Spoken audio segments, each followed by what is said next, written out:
Hello everyone, welcome to Computer Science 227. Today's class I want to dedicate completely to practice. I want to show you guys how to solve problems using recursion. Okay, I came up with, I found that like three pretty, I'm not sure, like it's not easy and it's not difficult.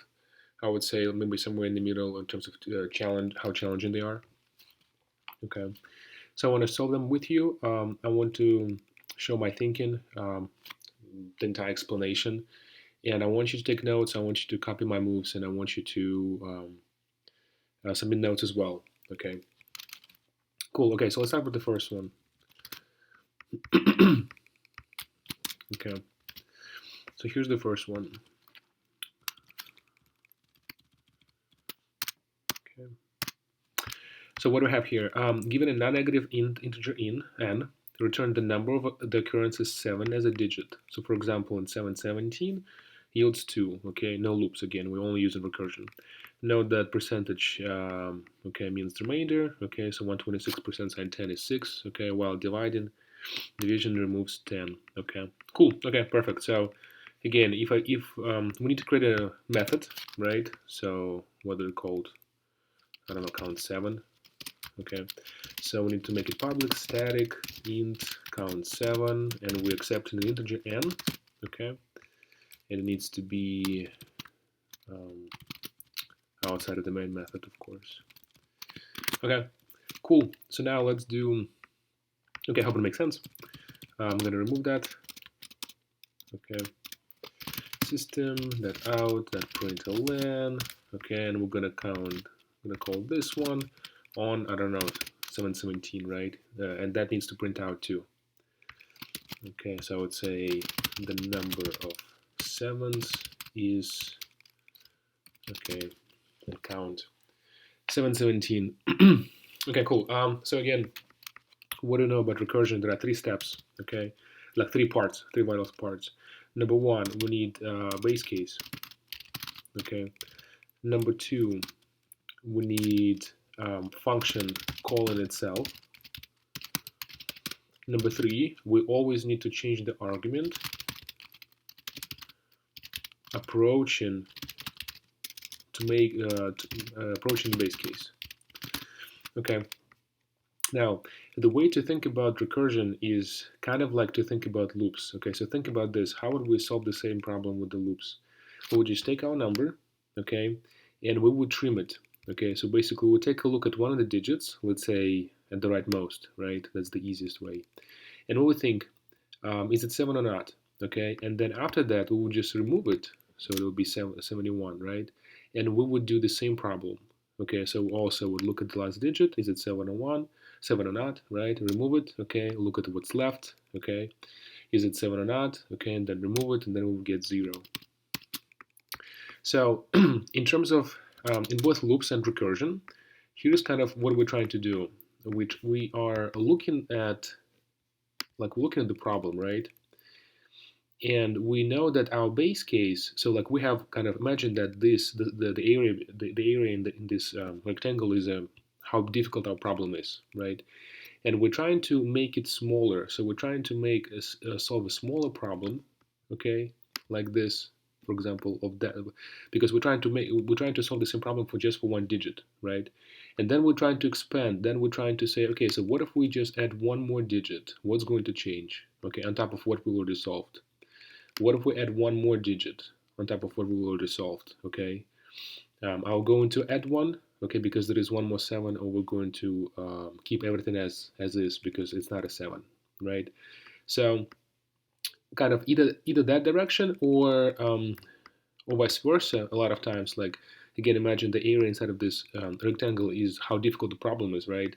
And then we're trying to chop off, basically saying, okay, so this is not a part of our problem anymore. Okay, let's try to base our solution on this, on a smaller sub problem. That's what it's called.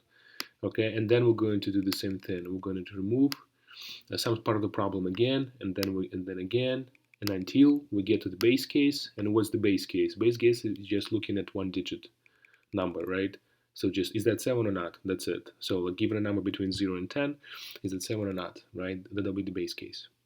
So that's kind of a way to think about whenever you're trying to approach recursive problems. I would say that's in my opinion the best way to think about them. But again, it's just all practice, all practice. Okay, cool.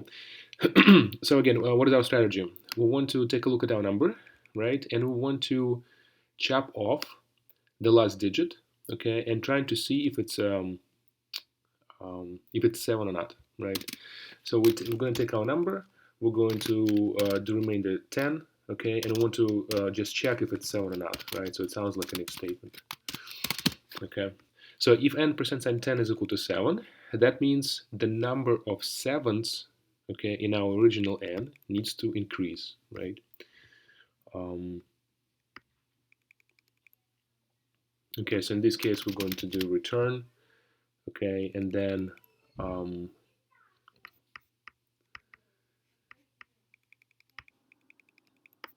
okay, let's continue.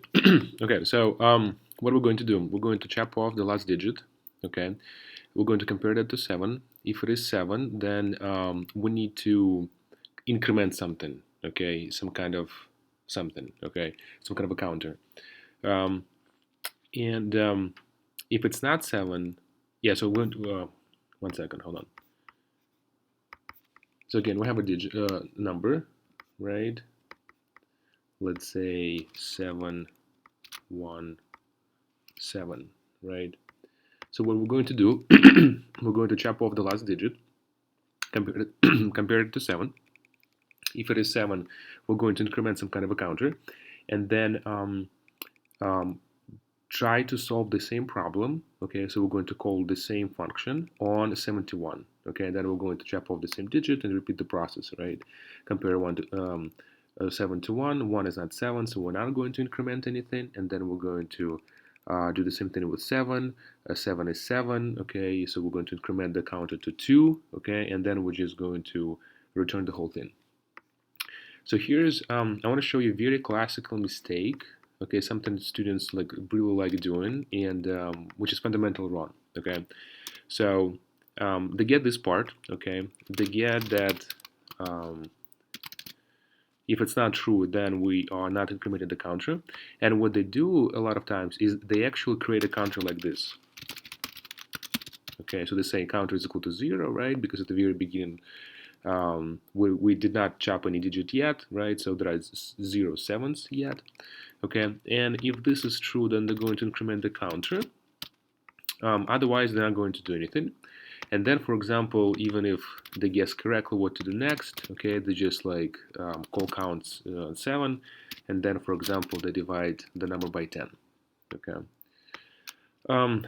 And then technically it's not going to work because you need to return an integer, right? So maybe you would say return, okay.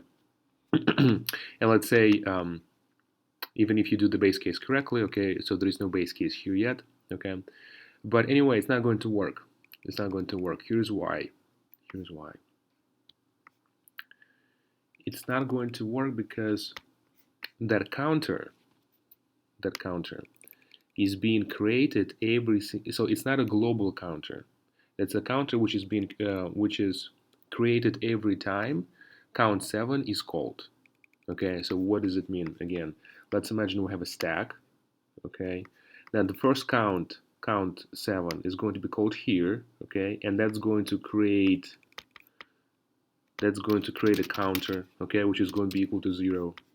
Then the second time it's called, right, on 71, then another physical copy of the count 7 is going to be created, and it's going to create counter local to that new function call, which means it's going to create a counter again being equal to 0, right? So, and the same thing for the third digit. And then probably for the base case we're gonna have the fourth one, but anyway, so every single time you call on it, it's going to create a new variable counter. Okay, these guys have nothing to do with each other, right? Because they're located in different parts of the memory, and they're all equal to 0. Okay, so that's why when you come in back,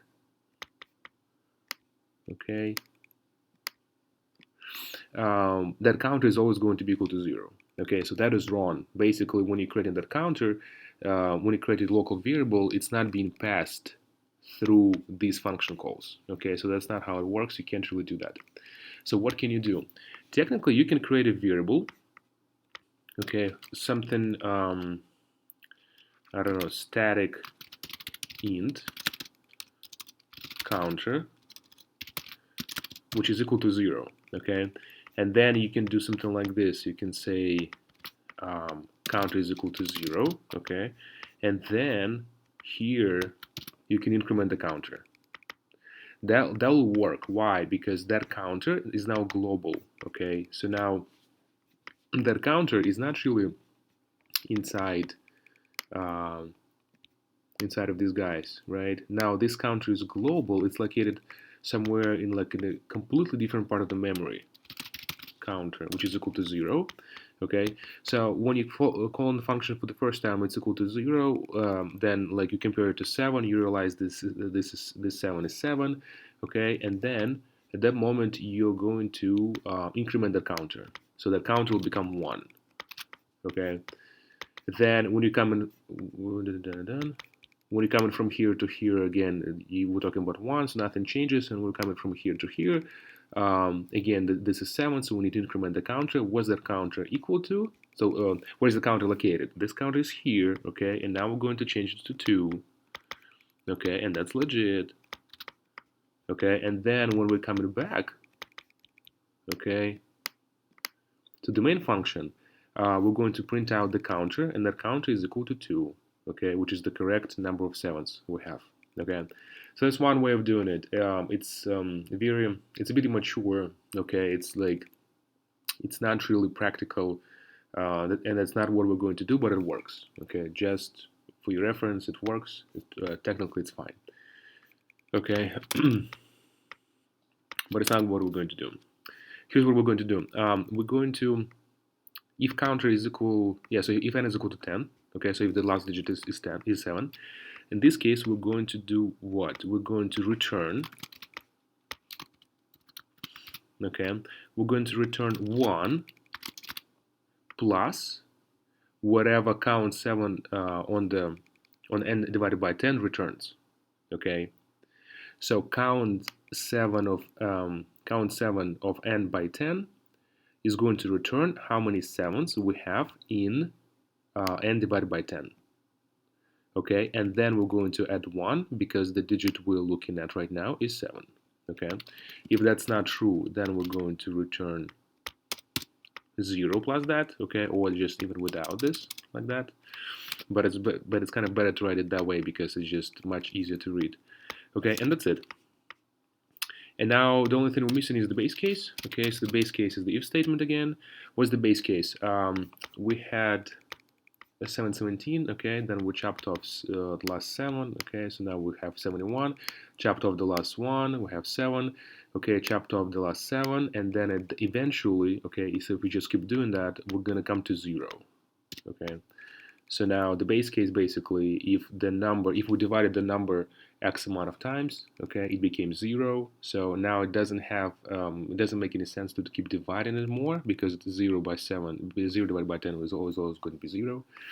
Okay, so when we get to our number to become 0, then we can return how many 7s do we have in a 0? 0, right? So we're going to return 0. If n is equal to 0, then return 0. Okay. Whew, hope it makes sense. 717. Okay. I think it should work. Let's see.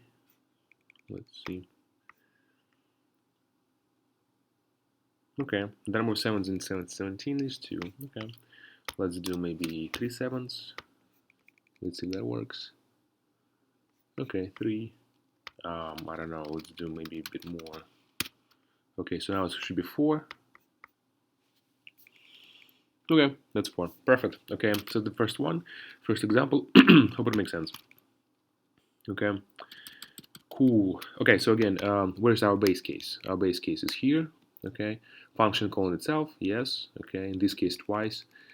Change argument approaching the base case. Yes. So we like that n, right, can be like a huge number, and we're going to divide it by 10 every single time. Okay, so we constantly divide a number by 10, approaching 0.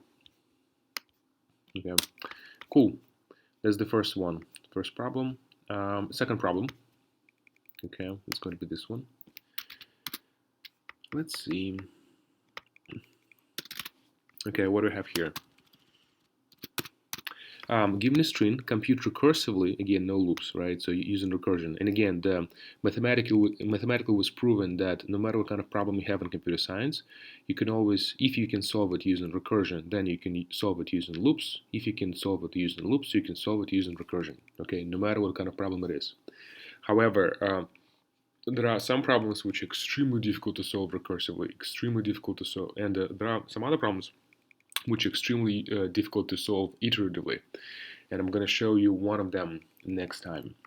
So given a string, compute recursively in the loops, number of x's, okay, in a string. So for example, count x, x, x, hi, x, x, it should return 4, okay. This should return 3, this should return 0, okay. So number of lowercase x's.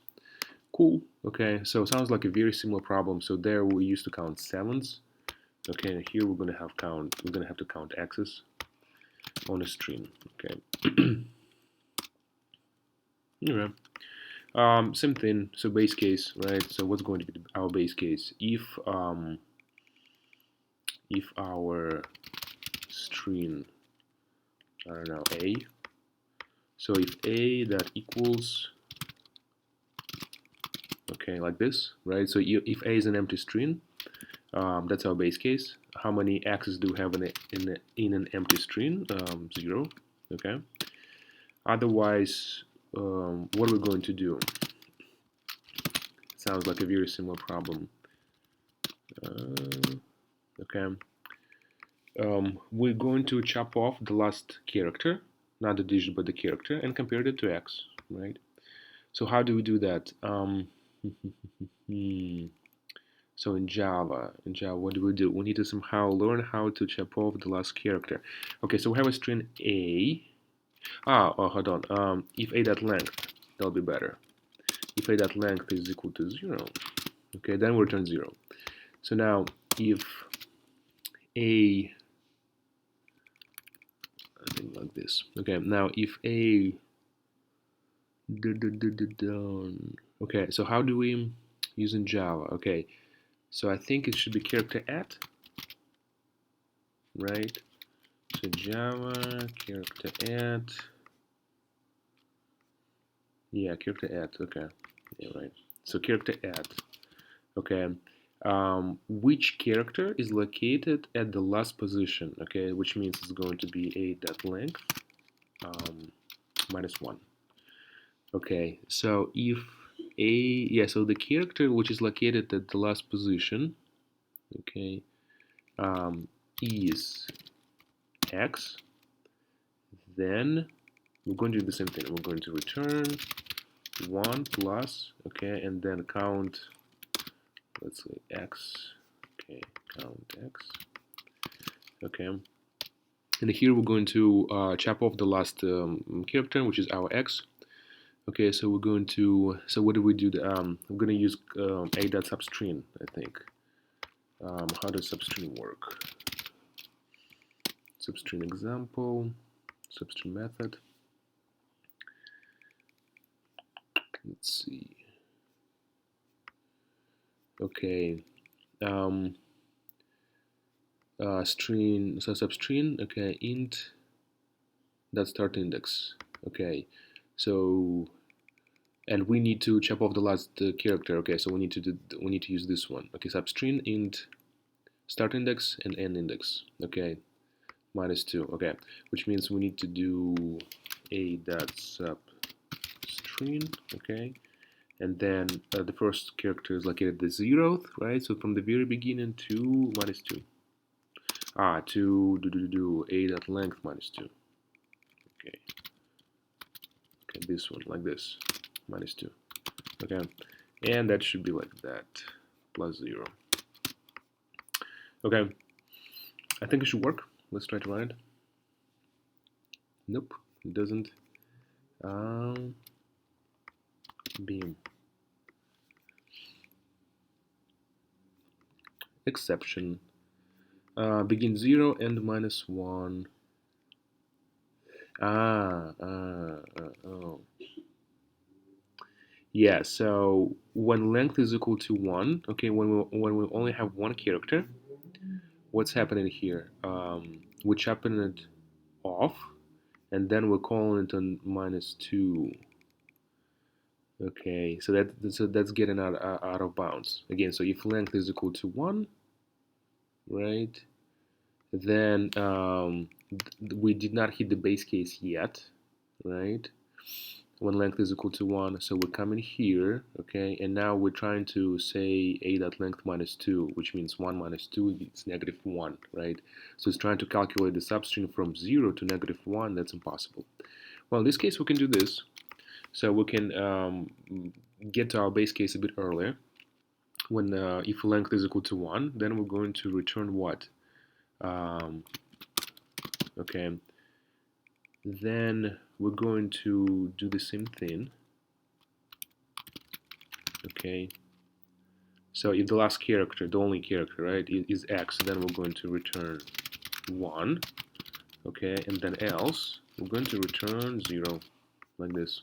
Okay, yeah, so if there is only one character left, okay, and if it is x, then we're going to return 1, right? So how many x's in just one character?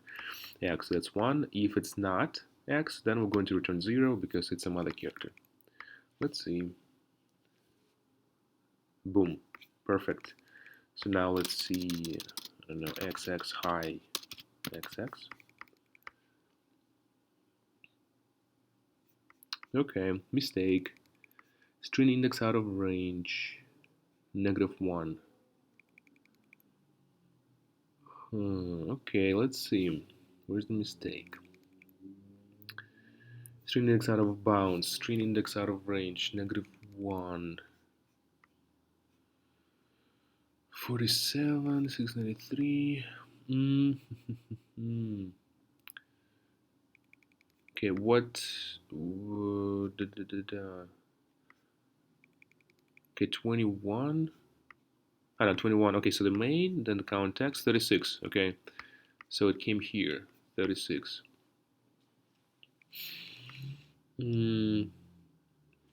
Okay, so the error was thrown at this line. Okay, a character adds.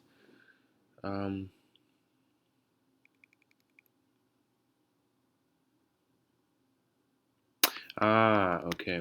I think I know what it is. Yeah, okay. Yes. Okay, 4. Okay, 4, and then maybe let's add one more. Okay, 5, and now let's just have one x. Okay, 1, and now let's add h 0. Perfect. Okay, moving on. Last problem. Okay, so given an array of integers, compute recursively if the array contains a 6. Okay, we'll use convention of considering only the part of the array that begins at the given index.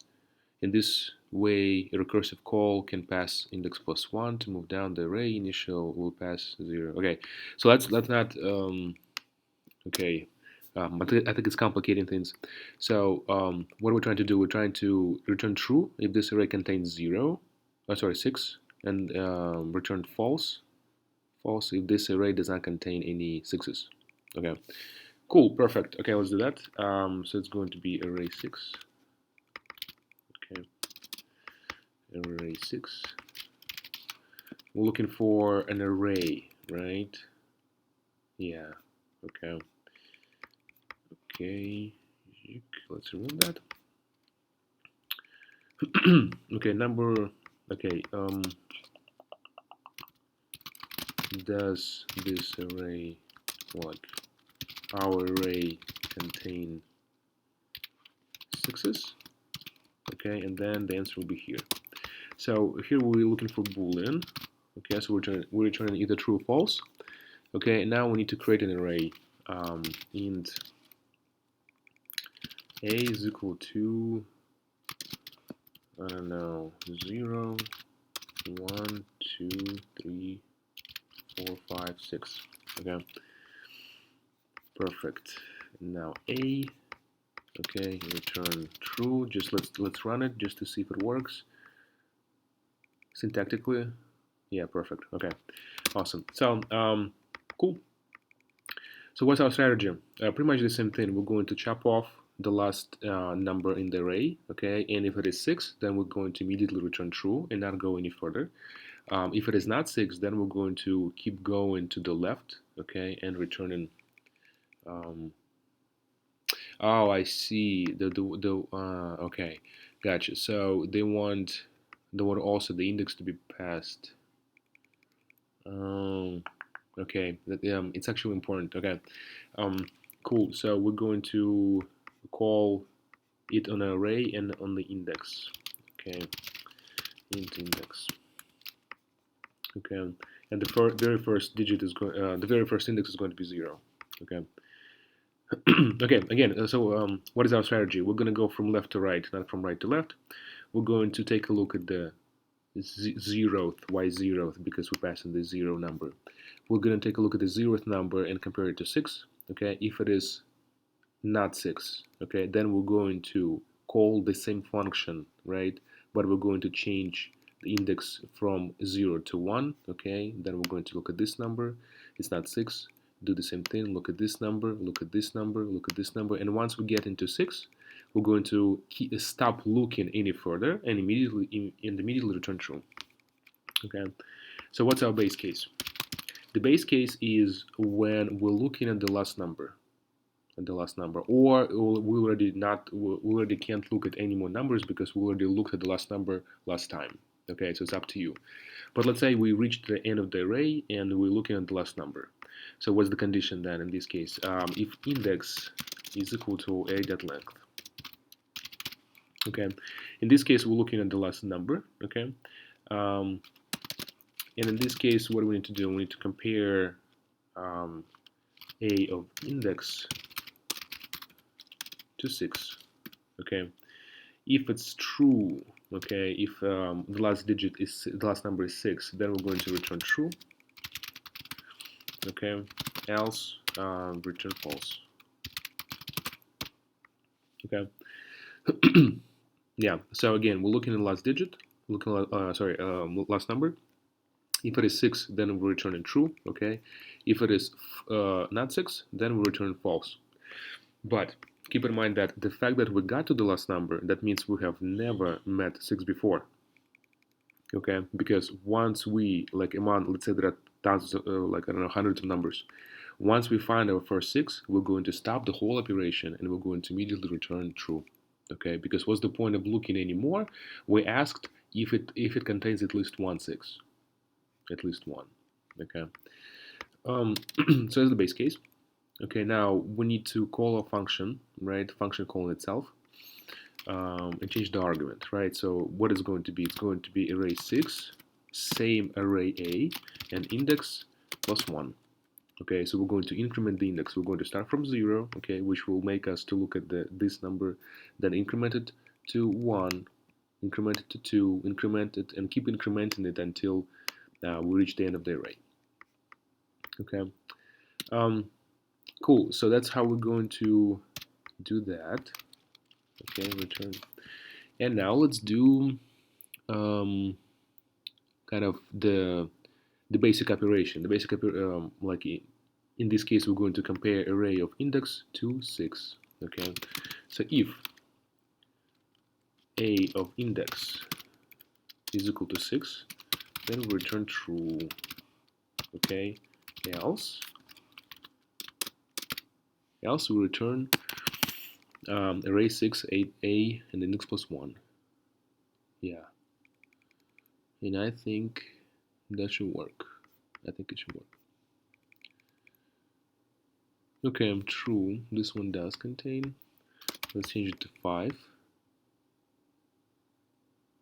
Aha.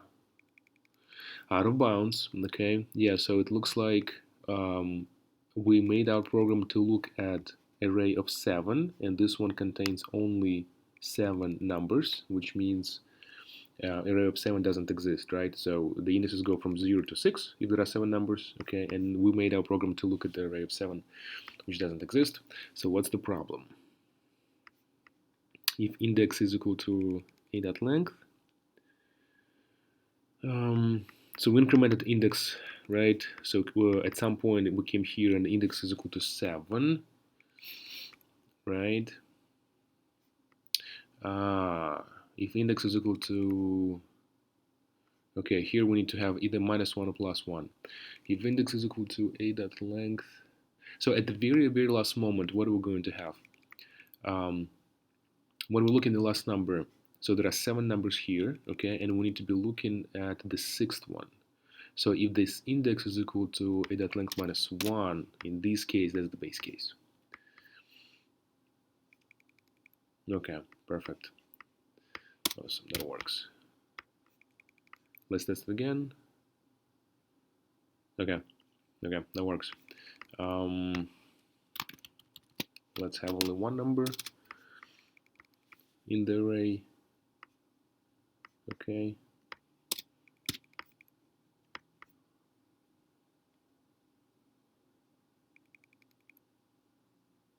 Okay, perfect. Sounds like it works.